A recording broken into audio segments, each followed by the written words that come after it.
on the 13th day of a revolt that has shaken the government of Egypt. The news today was a little bit of political theater. Vice President Suleiman, the public face of the government right now, held a meeting with a number of prominent citizens and some members of the opposition, including, in a historic first, members of the outlawed Muslim Brotherhood. Mr. Suleiman, the chief of the intelligence services here, has spent decades hunting and chasing down the Brotherhood, and this was their first meeting face-to-face.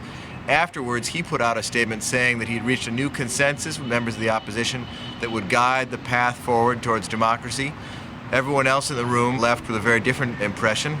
The Brotherhood and opposition leaders said nothing of the kind had happened, and they reiterated their demands for Mr. Mubarak's immediate ouster to try to rebut the Egyptian government's assertion that they were moving forward with the resolution of the crisis.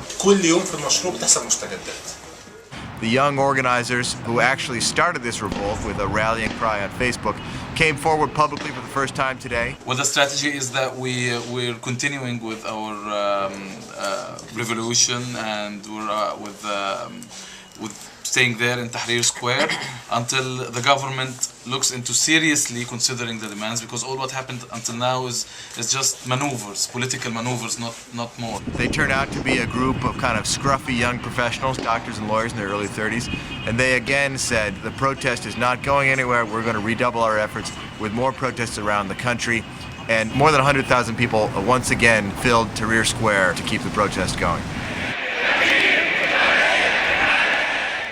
This is Rob Harris for the New York Times in Cairo. Protesters today vented anger at the American support for the Egyptian government. Some insisted they began this revolt, and the White House does not get to decide its outcome. ودي حاجة بتاعتنا احنا، دي بلدنا، ما ينفعش يكون ولا أوباما ولا أمريكا ليهم أي تدخل معانا خالص.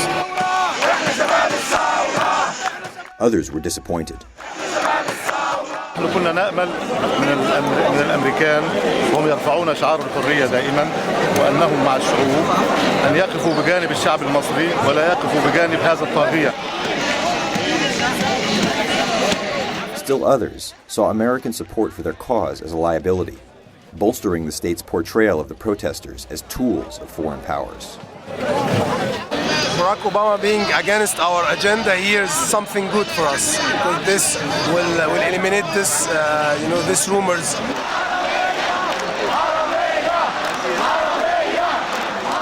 First of all, it's not the American government's decision. Will the people in this square be ready to wait till September?